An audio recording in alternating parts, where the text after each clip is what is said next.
Opportunity, Marlene and Joe. Great to be here. I'm from the other side of the planet. So if you're wondering why do I have an accent, it's actually not, I live in Australia, so I live in Melbourne, but my accent is like probably a mix of Hungarian. So I'm originally from Hungary. That's why I know about, I think, where Albania is and what the capital of Albania is. But yeah, I've been in Australia for over 15 years now, and I've been actually, I think I'm not as experienced as Ablab. So in 2015, I've heard about crypto, but I didn't invest. So I had very limited experience back then. I started to work a little bit more on it in 2017.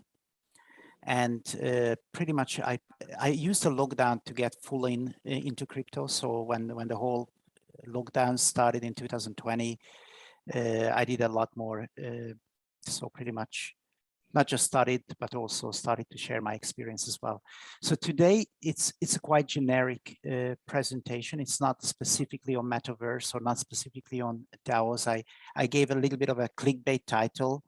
I think the 10 ways to make gains in the crypto world. So I will start with that, and just let me share my screen. I think this should work now. All righty. 10 ways to make gains in the crypto world. So what's behind this this little bit of a catchphrase title, 10 ways, 10 ways. Why exactly 10 ways? These are 10 ways that I came up with. So it's not something that I read somewhere. I just thought it would sound good and try to think of what are the ways you can make gains in crypto world. Because as much as I like to say that I'm in it for the technology, I think most of the people, 99.9%, they want to get, you know, some money, some financial gains out of it as well. And while I think that the use of blockchain, cryptocurrencies is really part of it, like and Web3, metaverse, they are all part of a technology revolution that you cannot just stop with bans.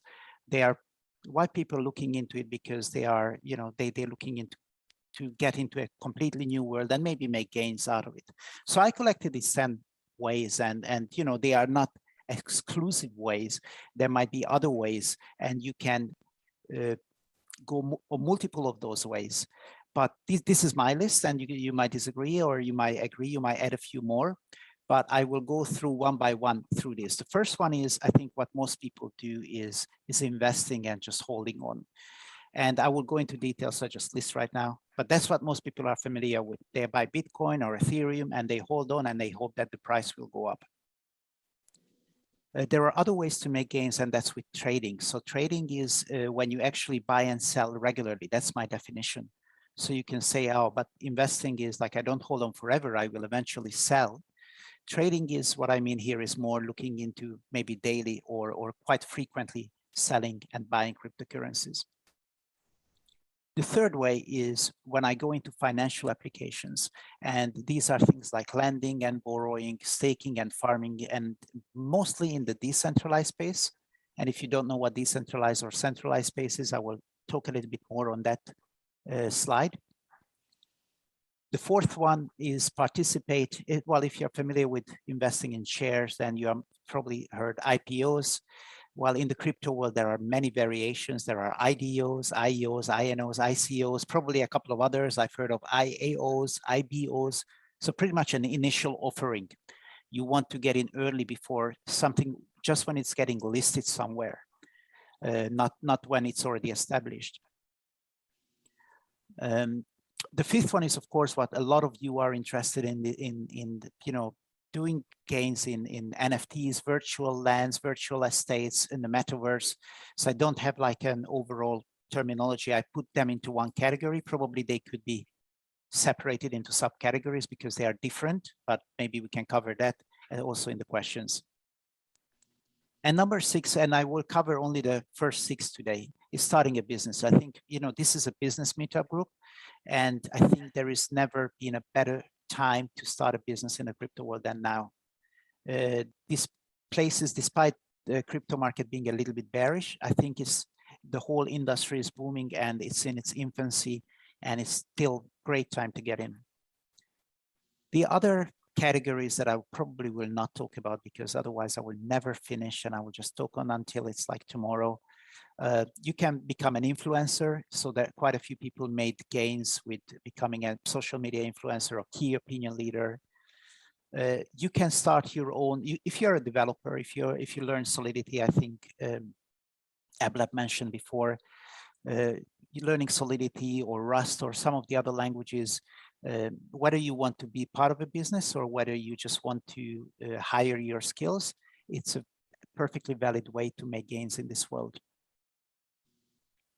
Maybe not the rich to, not the way to be a millionaire, but play to earn is getting popular, especially in more poor countries where you can play games and earn tokens. So it's already very familiar, very popular with other games where people are hired to farm in like games in Philippines, in Vietnam, but it's a perfectly valid way to collect some coins.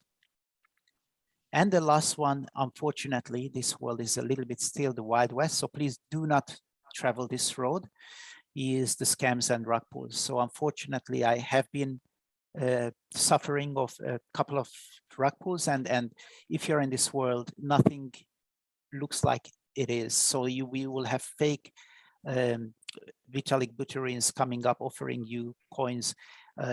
If I'm getting famous, which I not very likely, but there might be fake Gabors popping up trying to get you into some shady investment schemes. So be very mindful. This world is unfortunately still full of sharks, full of rug pulls, scams, fake identities. So yeah, that's one of the reasons why there is a lot of call for regulation, because yeah, it's still there, and a lot of people make a lot of money with it. I might maybe talk about a few later if you have time. So just checking, because right now I don't see anyone. Is there any questions so far out of these ways, or do you think I missed out something really important? Hi, Gabor. Yeah, go ahead, Kat. How do you know, I was going to put it in the chat, but how or where do you find legitimate initial offerings, or how do you know if it looks legit? Or so usually there are established, well, relatively established, there are still new launch pads. So launch pads are the ones that have already run a few. They are probably more legit the more user base they have. So I will mention a few, or I can send a couple of links as well, like ScaleSwap, Polka Starter, Engine Starter. So usually you're looking for launchpads that it's not their first project, but they've had a few and they have been successful. Also, if they don't ask for any type of KYC, then they are probably a little bit dodgy. Like usually they use third-party companies to make sure that you are who you are, so you cannot use it for your gains for money laundering. But yeah, you will get, probably if you are on Discord or Telegram, you will get random messages. I usually just report them and don't care about them. But I get like 10, 20 a day.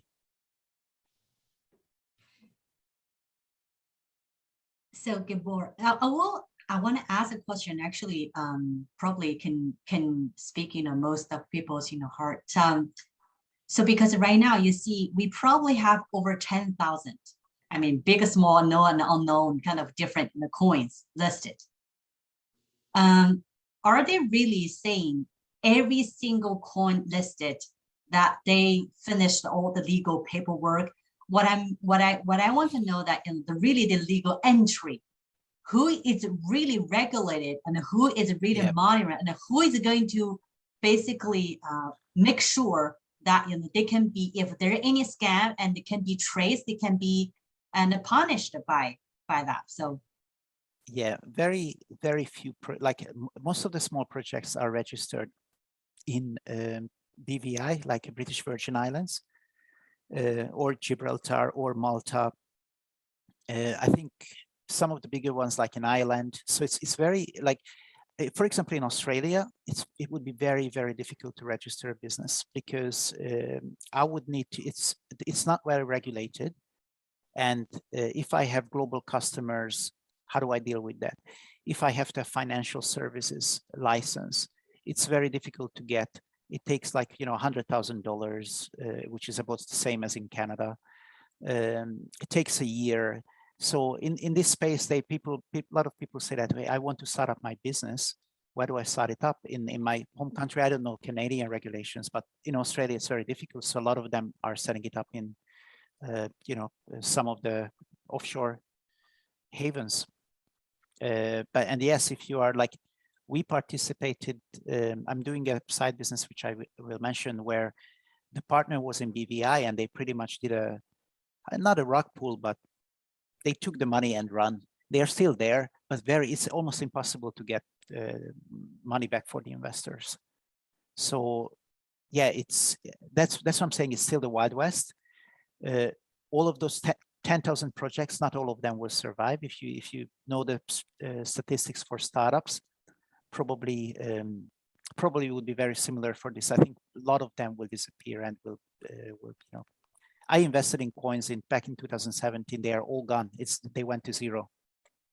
So thank you. Yeah, but and that's one of the questions that I have here. Kind of, it's a bit of a theoretical question. So the first row Yes, that most please go people ahead. do is investing. So they hear from somewhere that, hey, have you heard of Cardano or Bitcoin or Ethereum? And they said, oh yeah, no, never. So why should I buy it? And they hear of a central exchange, something like Coinbase or Binance or Kraken, and they create an account, they verify themselves, and they buy, and then they hold on for dear life. They hodl. So that's if you probably are familiar with the hodl. I think it was misspelled originally. Someone wanted to say that I just keep holding, and it was hodling, but now we use it for hold on for dear life or just holding. So this is, I think, for Bitcoin, the biggest use case is still that people buy Bitcoin and they hold it, hoping that it will go to $100,000 or $1 million, and then they will sell it and will be rich. So Bitcoin, while you can buy maybe Tesla for it, but you cannot really buy anything. You cannot buy a lot of things. Maybe in the dark web, right, in the early days, but most people do. They buy and they hold on. So how to pick a coin, whether you pick, first of all, very important for me is that you understand what you pick. So if your friend called you that, hey, buy Shiba Inu because it has a very cute dog in its logo, and it will, it's only 0.000 something, and if it goes to $1, you will be a billionaire. Obviously, you need to have a little bit more understanding of that. One of the two, if some of you are beginners, you might think that, oh, Bitcoin is expensive. It's like 40,000 US dollars. Maybe I buy something under $1. Yes, that doesn't necessarily mean that the actual coin or token is cheap, because there is a price, but there is also a supply and a market capitalization. So if you look at what I would suggest, if you are not familiar with these coins and tokens, go to CoinGecko. It's just coingecko.com, and they have a very similar to CoinMarketCap. I use CoinGecko, but two of them are pretty much the same. Maybe I show it on my screen. I just show CoinGecko, coingecko.com, and it just lists all the coins by market capitalization. And what you can see here, it's like 14 billion, $million, not billion yet. And it shows, like, if you want to learn a specific, I pick a random one. I'm not recommending this. I'm just completely picking a random one. So if you heard from someone that, oh, Avalanche is a great token, then you might want to look at, okay, what is this Avalanche thing? And you might look at the info, like, what is this Avalanche? And it's a high throughput smart contract blockchain platform with proof of stake. You might have no idea. Okay, maybe let me check the website. And you would go to the website and kind of learn more actually what that is that you're investing. So again, no financial advice. I picked Avalanche completely random. I could have picked anything else, but make sure you understand what you're getting into.